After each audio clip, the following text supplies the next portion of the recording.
네, 잠시 쉬었습니까? 지난 시간에는 도시재생에 대해서 한번 살펴봤습니다. 이번 시간에는 도시재생의 사업에 대해서 그 개요와 특성, 그리고 그리고 사례지를 한번 살펴보는 그런 시간으로 하겠습니다. 기본적으로 도시재생 사업의 여러 가지 정의가 있습니다. 정의 중에서 가장 컴팩트한 재생이 뭐냐 하면은 이 개념이 뭐냐 하면 그 도시재생 활성화 지원에 관한 특별법에서의 도시재생에 대한 여러 가지 의미가 있습니다. 그 사업에 대한 의미, 이걸 가지고 기준으로 먼저 한번 해보도록 하겠습니다. 도시재생이 필요한 지역, 뭐 쇠퇴했는 지역입니다. 이 쇠퇴가 두 가지 요건 맞는 지역을 도시재생 활성화 지역이라고 합니다. 이 활성화 지역에 이 활성화소 필요한 계획을 합니다. 이걸 도시재생 활성화 계획입니다. 이 계획에 따라서 시행하는 뭐 지역 발전, 그리고 도시재생에 추진해서 필요한 여러 가지 사업, 그리고 물리적, 사회적, 인적 그런 자원을 활용해서 특히 이제 공동체를 통해서 할 수 있는 다양한 그런 정비 사업이나 개발 사업, 이러한 사업들의 총칭으로서 도시재생 사업이라 한다고 이래 보면 될 것 같습니다. 기본적으로 도시재생 활성화에 지원에 관한 특별법은 2013년도에서 2014년도부터 본격적으로 이 법이 이제 발효가 됐습니다. 그 이전에는 도시재생이 없었느냐? 그 이전에도 도시재생을 대체할 수 있는 여러 가지에 대한 사업들이 많이 있었습니다. 대표적으로 보면은 국가균형발전, 균특이라고 합니다. 국가균형발전 특별법에 의한 그런 도시활력 증진지역 개발사업, 일명 이제 도활사업이라고 합니다. 이 도활사업에서 도시의 곳곳에 활력을 불어넣는 그런 사업들이 도시에 무수히 많이 일어났습니다. 그런 사업이 대표적인 사업이고, 뿐만 아니라 국토의 경관법에서 국토환경 디자인 사업입니다. 그래서 국토환경 디자인을 통해서 그 지역, 공간에 대한 디자인적인 측면에서 조금 꾸미고 가꾸고 하면서 방문객을 유입을 하는 효과가 상당히 낳는 그러한 사업들이 좀 있습니다. 그리고 이제 산업단지 쪽에서 이제 산업단지 재생 사업도 좀 있었습니다. 기본적으로 도시가 우리가 이 중진국에서 선진국 말씀으로 올라오는 과정에서 우리의 산업 구조가 다양하게 변했습니다. 특히 이제 대구 같은 경우에는 섬유 산업이 주력되다가 섬유 산업이 쇠퇴되고 뭐 다른 여러 가지 있습니다. 외국의 도시도 보면은 이 항구 도시가 되었다가 항구가 쇠퇴한 도시, 뭐 여러 가지 있습니다. 철강 도시가 철강이 쇠퇴한 도시. 이 산업 구조가 자꾸 바뀌는 게 있습니다. 이러한 산업의 구조를 고도화시켜서 하나의 그 지역의 새로운 미래 먹거리를 만드는 그러한 사업들이 산업단지 재생사업, 이런 사업들도 하나의 중요한 재생사업입니다. 그 다음에 이제 그 지역의 전통적으로 내려오는 문화를 가지고 할 수 있는 문화마을 특화 조성사업 하는 문화, 그리고 전통 시장을 가지고 전통성의 색깔을 갖추면서 뭐 현대인하고 호흡하려는 이 전통시장 사업, 뭐 이런 것들이 있습니다. 뭐 농촌의 활성 사업, 이런 다양한 사업들을 전체 아우러서 도시재생 사업의 범주를 넣습니다. 기본적으로 도시재생에서는 2013년, 4년에 도시활성화 특별법 만들어부터 초기에는 선도지역이라 했습니다. 13개의 지역을 했고, 그 다음 2년 뒤에는 일반지역으로서 2016년에 33개소가 됐습니다. 그리고 이제 문재인 정부를 들어서는 뭐 2017년에 68개, 2018년에는 99개, 뭐 작년 경우에는 116개가 이러한 도시재생 사업을 출발했는 사업지가 있습니다. 이런 사업을 통해서 합니다. 기본적으로 이 도시재생 사업에 대한 큰 아젠다는 어떤 건지, 큰 전략은 어떤 게 있는지 간략하게 한번 살펴보도록 하겠습니다. 문재인 대통령이 출발하고부터 문재인 정부부터 국정과제 중에 하나에서 도시 및 지역이 극심하게 낙후되거나 노후불량한 그런 슬럼화 지역 총 5년간 500개소에 50조 원을 투자해서 그 지역을 아주 보존형 도시개발, 보존형 정비사업을 통해서 도시재생을 하는 사업을 도시재생 뉴딜 사업이라고 명명했습니다. 기본적으로 국정과제로 해서 기본 아젠다는 도시 경쟁력 강화 및 삶의 질 개선을 위한 도시재생 뉴딜 사업을 추진하겠다 일어났습니다. 그래서 도시재생 뉴딜 사업을 발굴하고 지원하는데 큰 방점을 두고, 그다음 지역 역량을 강화하는 그러한 이 과제를 뒀습니다. 또한 도시재생에 연계된 이 저소득층의 주거 공급 하면서 공공주택 연계 사업에서 기금을 많이 좀 투입을 하겠다. 그리고 이제 주거 취약 계통을 중심으로 뭐 녹색 건축물, 녹색 주거 이런 부분에 강화하겠다는 그런 아젠다를 했습니다. 이를 통해서 도시에 이제 새로운 의제도 발굴해내가서 합니다.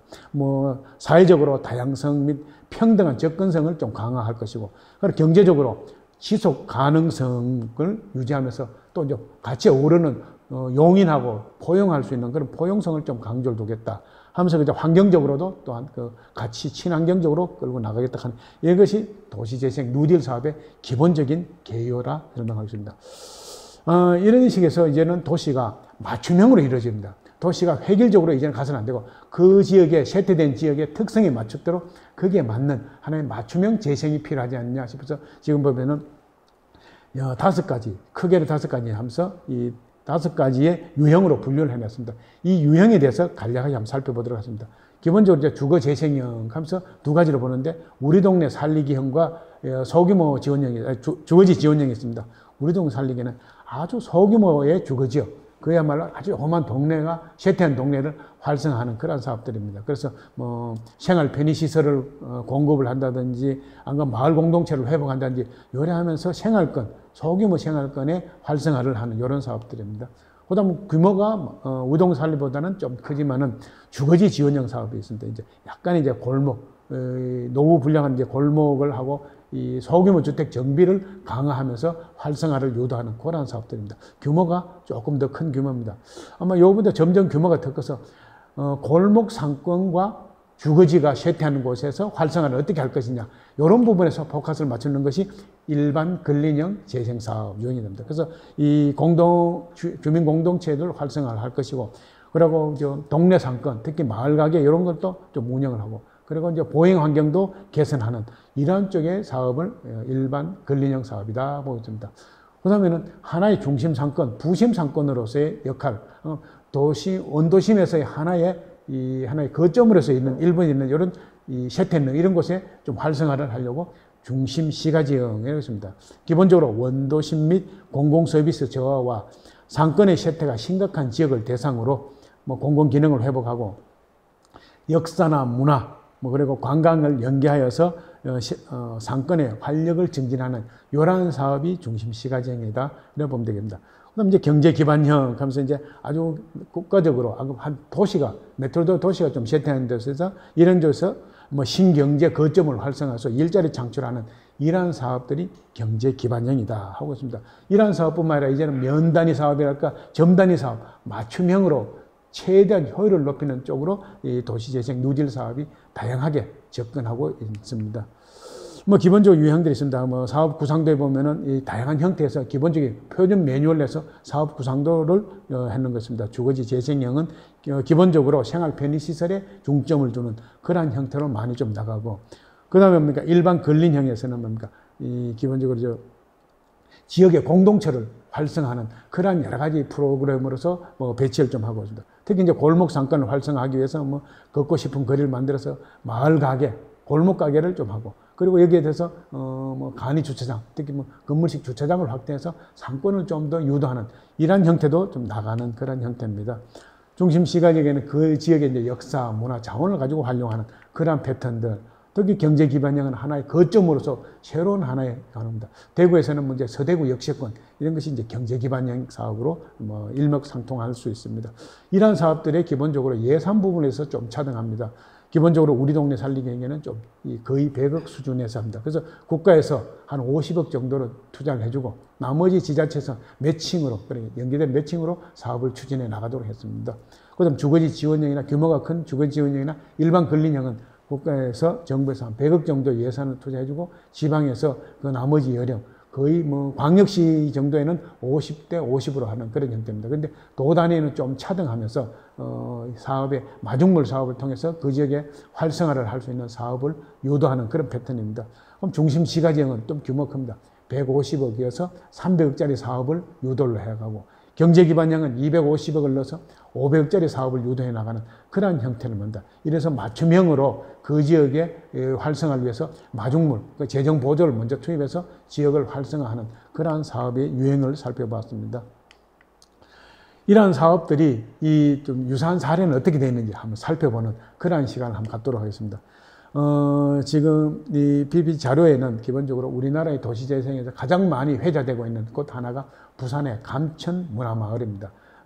기본적으로 이 부산항, 감천항의 저변으로 있는 그런 아주 6.25 동란 때 아주 힘겹게 삶을 터져내는 곳이고 이 감천문화마을이 조성되기 전까지는 아주 극도로 쇠퇴한 산촌에, 산비탈에, 산 언저리에 있는 그런 마을이었습니다. 이러한 마을을 어떻게 하면은 산자락의 고유한 특성을 살리고 그 지역 주민들이 공유하면서 같이 참여하면서 어떻게 사업을 했는 그러한 사례가 감천문화마을이다 합니다.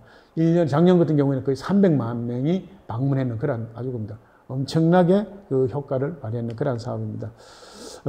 한편은 한국의 산토리니 갈 정도로 합니다. 여러 가지 사진 작가들이 야간 경관을 찍어서 이 조경, 야간 그 경관 사진 찍어서 하나의 그 멋진 그 연출했는 그러한 하나의 대상지가 되기도 하고, 기존 입구에 가면 광장에 이 고기 형상으로 되어 있는 형상물을 해놨습니다. 옛날에 고기의 이 박스입니다. 나무 박스를 가지고 아주 이 지역 사람들이 애환이 담기는 그걸 가지고 하나의 형상으로서 이미 공공 디자인을 통해서 고기 형상을 만들었습니다. 많은 사람들이 여기 오면 기념 촬영을 하고 하는 그런 장소기도 합니다. 그 다음에 이제 가장 높은 곳에서 이 전경을 바라볼 수 있는 포토존도 다양하게 해놓으면서 관광객들에게 이 볼거리를 제공하는 그러한 하나의 사례지입니다. 그 다음 소개할 것이 이제 전주 한옥마을입니다. 전통적으로 한옥이 아주 옛날에 한국보다는 일제시대, 일제강점기 때 본격적으로 조성되는 그런 한옥들입니다. 전주에 있는 보통 중심시가지는 일제의 점유를 통해서 이 지역에 이주했는 사람들이 지금의 전주 한옥마을에 있는 곳에서 이 한옥을 만들어서 했는 것인데, 여기에 대한 이 장소성, 역사성을 부각하면서 하나의 우리의 그 전통을 살리고자 하는 그러한 사업으로서 일그러진 그런 사업들입니다. 전주에서는 대표적으로 도시 재생을 했는 그런 사업의 케이스입니다. 한옥이 통해서 있고, 그 다음에 이 한옥은 그동안에 옛날에 이 단순한 한옥을 그치는 게 아니고 한옥을 통해서 유입되는 관광객을 그 지역 경제 활성화에 도움이 되고 뒤흔들이 되고자 아주 먹거리 하나의 골목도 만들고 공연을 통해서 살거리, 쇼핑거리도 만드는 그런 형태가 어우러진 그런 하나의 전주 한옥마을로 이 도시재생 사례지를 소개를 한번 해드렸습니다. 그 다음에 이제 대구에서 아주 도시재생 사례지로서 전국에서 각광을 받는 아주 사랑받는 곳이 하나 있습니다. 보면 이제 대구 이제 김광석 거리, 김광석 다시 그리기 거리, 여러 가지 명칭을 붙습니다. 대표적으로 김광석 거리인데 아주 방천시장이 있습니다. 이 방천시장이 아주 옛날에 시장으로서의 기능이 거의 전멸하다시피 하고 거의 기능이 아주 열악한 그런 곳입니다. 여기서 아주 슬럼화된 이 방천시장의 변을 그 당시에 이제 예술가들과 같이 문전성치 사업이라고 있습니다. 전통시장, 아주 재래시장, 노후분양시장, 문전성치 사업을 통해서 벽화를 만들고 하는데 김광석이라고 하는 이런 모티브로서 이 김광석에 대한 여러 가지 작품 활동, 그럼 여러 가지 노랫말을 안에 형성화하면서 합니다. 이런 감성 트렌드를 접근했습니다. 이 감성 트렌드가 시대적인 그런 여러 가지 바람 부름에 영향을 미쳐서 아주 했는데 초기에는 거의 전혀 제로인 하나의 관광객이 2018년도에는 거의 160만 명이 방문할 정도로 아주 폭발적으로 늘었습니다. 지금도 계속적으로 김광석에 대한 음악이 같이 나오면서 그 연계 효과로, 파생 효과로 김광석 음악제도 하기도 하고 여러 가지 다양한 퍼포먼스를 통해서 이 거리를 활성화하고 있는 그러한 하나의 도시재생 사례지입니다. 지금 보면은 대구의 김광석 거리 가봤니? 하면 김광석 동상에 있는 동상 옆에 사진을 찍는 이 공간이 있습니다. 이 포토존에서 사진을 꼭 찍어가면서 갔다 왔다는 인증샷을 하는 유행이 일어나기도 했습니다. 요란 김광석 거리, 또 어느 60대 노부부의 얘기, 이런 형태로서도 또 김광석 거리가 다시 또 많은 사람에서 다시 한번 찾고 싶은, 방문하고 싶은 하나의 거리로서 각광을 받았습니다. 근데 이제 외국 사례도 한번 살펴보는데 간략하게 한번 살펴보겠습니다. 우리의 그 주거지나 일반 근린생활시설과 유사한 형태로 있습니다. 가까이 있는 일본 오사카입니다. 오사카에 있어서 신오사카시 보면은 나가사키초라는 하나의 조그마한 동네입니다. 거기에는 옛날부터 이제 전쟁의 피해도 일어나지 않아서 아주 옛날부터 왔는 건축물들이 그대로 노후화되고 일어나고 또 하나의 정비를 위해서 일부 국지적으로 정비도 일어나고 하는 그런 형태입니다. 그래서 극도로 쇠퇴한 주거물은 이 정비 사업을 하고, 그 다음 보존할 필요가 있는 데는 보존도 하고, 보존형 재생과 정비형 사업이 같이 어우러져서 하나의 재생 사업의 사례지로 각광을 받는 그러한 곳입니다. 여기 보면은 그 중에서 살롱드, 아만도 하는 그런 하여튼 이런 공간이 하나 있는데 하여튼 청년이 여기서 먹거리를 중심으로 먹고 그 지역의 아기자기한 소품을 통해서 그 지역에서 사람들이 같은 유행의 사람들을 먼저 불러 모았고 사람들이 공감할 수 있는 이러한 공간으로 먼저 출발한 그러한 사례입니다. 여기에서는 이 초기에는 뭡니까? 옛날 오래된 그런 적상 가옥, 옛날 오래된 가옥입니다. 그 옆에 가옥을 리모델링해서 하나의 점포를 만들고 먹거리 합니다. 여기 뭐 카레집을 만들 수도 있고 공하고 이 여러 가지 했습니다. 공예품 집을 점포하기도 하고 여러 가지 회의를 하기도 합니다. 여기는 또 이제 이 주거 문화에서 새로운 주거 문화, 기존의 공동주택 문화에 대해서 거부하는 사람들을 중심으로 땅콩주택 정도 합니다. 우리나라 보통 그 단독주택의 반 정도 되는 땅콩주택을 하나의 모델로서 하면서 사고자 하는 그런 사람들이 많이 좀 보급되기는 그런 형태입니다. 뭐 그런 형태로 이루어져서 하고 그리고 아주 마을의 중심에 아주 오래된 그런 건물을 하나의 커뮤니티 공간으로 활성해서 매일 오전에는 주민들이 모여서 회의를 하는 그러한 공간으로 하는 그런 사업이 되기도 했습니다. 뭐, 그 다음에 일본 유후인이라고 있습니다. 여기는 아주 전원적인 농촌 마을에서 그 지역을 활성화하려고 주민들이 스스로 조직을 만들어서 그 지역을 활성화하는 방안을 고민해가지고 몇 년간 고민했습니다. 그래서 일본에서 가장 유명한 먹거리 사람들을 여기서 초빙을 하고 그 공간을 활성화해서 대표적으로 성공한 사례가 유후인입니다. 이래서 그 지역 사람들은 일자리를 만드는 그런 뭐 집차 운영을 하는 그런 사업을 하기도 하고 그다음 마차를 통해서 같이 투어하는 그 다음도 마을 사람들이 일자리를 창출해낸 그런 상태입니다.